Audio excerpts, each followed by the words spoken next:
ওই যে কাকা রথ কটার সময় বেরোবে? আমাদের ভগবান শ্রী শ্রী কৃষ্ণরায়জির রথযাত্রা আমরা এই মন্দির প্রাঙ্গণ থেকে ঠিক 2টোর সময় আমরা যাত্রা শুরু করি এবং তার আগে যে কিছু আমাদের পূজা অর্চনা আছে সেগুলো করতে হবে। যেমন রথযাত্রার আমাদের রথের চাকাকে দই কলা দিয়ে পুজো করা হয়, রথের যে অশ্ব আছে তার চরণগুলি আমরা দই কলা দিয়ে ধৌত করে দিই, তারপরে রথের যে অশ্বের মুখ সেই মুখে আমরা ক্ষীর দিয়ে শুভযাত্রার সূচনা করি। তারপরে রথের চার কোণায় পান দিয়ে যে দেবতাদের বরণ করা, সেই বরণ করার পর ভগবানকে আমরা রথে আরোহণ করাই। সেই রথে আরোহণ করার পর আমরা পুষ্পবৃষ্টি আরতি করে তারপরে পথকে আমরা যেভাবে হয় নতুন ঝাড়ু দিয়ে, মানে স্বর্ণবর্ণের ঝাড়ু দিয়ে আমরা রথ পরিষ্কার করে, এই পথ পরিষ্কার করে তারপরে সেই পথে রথযাত্রা। মানে আর কোনো রীতি আছে পুরাতন রীতি বলতে? মানে পুরাতন রীতি বলতে এখানে আমাদের এখানে রথযাত্রার পুরাতন রীতি হচ্ছে এই যে রথযাত্রা, মানে সোজা রথ যেটা বলে আমাদের বাংলা কথায়, সেই রথযাত্রা শুরু হবে মন্দিরের ভিতর থেকে, আর পথ পরিক্রমা করে এসে রথযাত্রার দিন সন্ধ্যায় ঠাকুর মন্দিরের বাইরে অবনমন মানে নেমে আসেন, বাইরে থেকে নেমে আসেন, রথ বাইরে দাঁড়ান।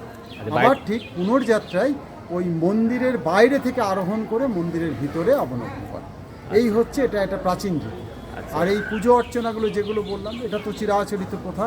আমরা রামায়ণ মহাভারতের রথযাত্রাতেও যেভাবে দেখেছি, আজও সেই যুগ যুগ ধরে শাশ্বত প্রথা মেনে আমাদের ভগবানেরও সেই একই প্রথা মেনে আমরা আমাদের পূর্বপুরুষরা যা করে গেছেন, যে পথ দেখিয়ে গেছেন সেই পথকে পাথেয় করে ভগবানের রথযাত্রাকে আমরা এগিয়ে দিয়েছি। মানে আজকে আমরা ঠাকুরকে আমাদের মধ্যে পাবো আর কি। আজকে হচ্ছে ভক্ত আর ভগবানের অঙ্গাঙ্গী মিলন।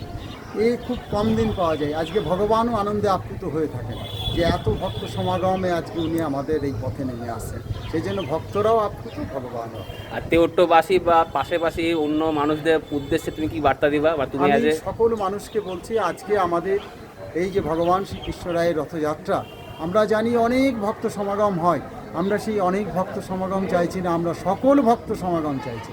যেই কৃষ্ণপ্রেমী মানুষ আমরা, এই কলিযুগের আমরা যে পরাহত জীব, এই জীবকে মুক্তির পথ হচ্ছে ভগবানের পথ।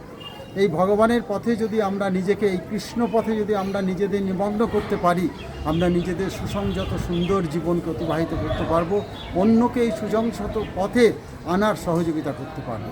সেই জন্যে প্রত্যেক ভক্তবৃন্দের কাছে আমাদের কৃষ্ণরায়জি মন্দির সেবা সমিতির পক্ষ থেকে আমরা জানাই, আপনারা সকলে আজকে এই পথে নেমে আসুন, আমাদের এই পথের রথযাত্রা অনুষ্ঠানকে আরও সুন্দর করে তুলুন এবং অন্যকে এই রথযাত্রার পুণ্য ভাগ করে নিন একে অপরের সাথে। দেবে আর নেবে, মিলাবে মিলাবে এই ভারতের মহামানবের সাগর তীরে। এটাই আমাদের কথা, যেটা আগেও বলে গেছেন, বর্তমানে রবীন্দ্রনাথ বলেছেন। আমরা সবাই মিলে আমরা একসাথে ভগবানের কাজ করি। মানে রথ যাবে, সোজা রথটা হচ্ছে আমাদের জিতপুর হয়ে, সোজা রথ হয়ে এখান থেকে মন্দির থেকে শুরু করে বাজার, মানে লোকনাথ মন্দিরের সামনে দিয়ে, গ্রাম পঞ্চায়েতের সামনে দিয়ে, বাজার দিয়ে, জিতপুর মোড়, হাই স্কুল পাড়া, হাউলিয়া পার্ক মোড়, ছিন্নমস্তা দর্শন করিয়ে আবার হাউলিয়া পার্ক মোড় হয়ে পিডব্লিউডি হয়ে চাতরপাড়া হয়ে মন্দিরে প্রবেশ করি। আগেকার রথের সাথে এখনকার রথের অনেক পার্থক্য। আগে যখন আমরা টানতাম তখন লোক খুব কম থাকতো আর কি, সেরকম লোক থাকতো, কিন্তু এখন অনেক লোক। এখন মানুষ ভক্তির পথকে অনেক সুন্দরভাবে নিয়েছে। যেমন অনেক কিশোর কিশোরী, বাচ্চা থেকে শুরু করে শিশু থেকে আবাল বৃদ্ধ বনিতা, প্রত্যেক মানুষ আজকে আমাদের এই ভগবানের সাথে আছে। সেই জন্যেই আমরা সকলকে আহ্বান জানাচ্ছি, আপনারা সকলে সুন্দরভাবে আসুন, মূল্যবান গহনা পরবেন না, তুলসী মালা, ফুলের মালা পরিধান করে আপনারা সকলে আসুন। না হলে সেই মূল্যবান মালাকে রক্ষণ করাও যাচ্ছে না, আবার রক্ষণ করতে গিয়ে ভগবানের দর্শন ভক্তি নিবেদন করে। একটা ভালো বার্তা দিল, সবাই নিজেরা তুলসী মালা, ফুলমালা পরে আসুন, অলংকার খুলে রেখে আসুন ঘরে। এটা ভালো প্রাণ ভরে নাম করুন, হরিনাম করুন, কৃষ্ণরায়ের এই রথযাত্রায় অংশগ্রহণ। যুগের সঙ্গে তাল মিলে অনেক কিছু পরিবর্তন হয়ে যেত। এখন রথটা আগে আমরা দেখতাম সন্ধ্যাবেলার মধ্যে মোটামুটি হয়ে যেত আর কি, এখন রাত 10টা 11টা পর্যন্ত হয়। যে কথা বললে কিছু আগে, যে ভগবান পথে নেমে আসে ভক্তের কাছে, ভক্তরা ছাড়তে চায় না, মায়ার বাঁধন, তবুও গতিশীল যাত্রায় মায়া থাকবে, সেই অতিক্রম করে ভগবানকে আবার আমরা চেষ্টা করব যত সময় মন্দিরে আনা। মানে যুগের সঙ্গে তাল মিলাচ্ছে, যুগের সঙ্গে তাল। মানে আমার পুরোনো দিনের কোনো কিছু কথা মনে পড়ে কাকা? যে আগে পুরোনো দিনে, হ্যাঁ, ছোটোবেলার কথা আমাদের খুব মনে পড়ে। ছোটোবেলায় ছোট্ট তখন রথ তো আমরা দেখেছি যে এই রথের এত প্রচুর ছিল না, এত জনসমাগম ছিল না, এত আড়ম্বর ছিল না, কিন্তু আমরা এই রথের মেলা থেকে পুতুল কিনে নিয়ে গিয়ে ঝুলন করতাম। হ্যাঁ, এটা আমাদের একটা বিরাট ছিল। আর তখন রথের দিন ছুটি থাকতো, কিন্তু উল্টো রথের দিন আমরা মানে প্রাইমারি স্কুলে স্যারদের কেঁদে কেঁদে আমরা হাত অর্ধেক ছুটি করে স্যার মেলায় যেতেই হবে, কারণ ঝুলনের পুতুল আমাদের কিনতেই হবে। এই রথের মেলায় আমরা পুতুল কিনে ঘাড় নড়া বুড়ো বানর কাঠের রথ এই কিনে নিয়ে গিয়ে আমরা ঝুলনে সাজাতাম।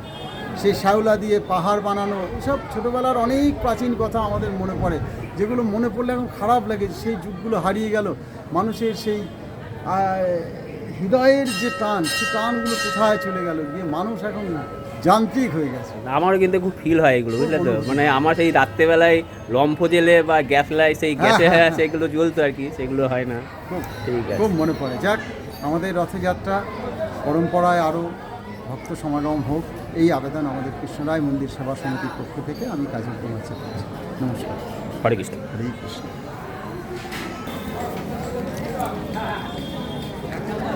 খাবি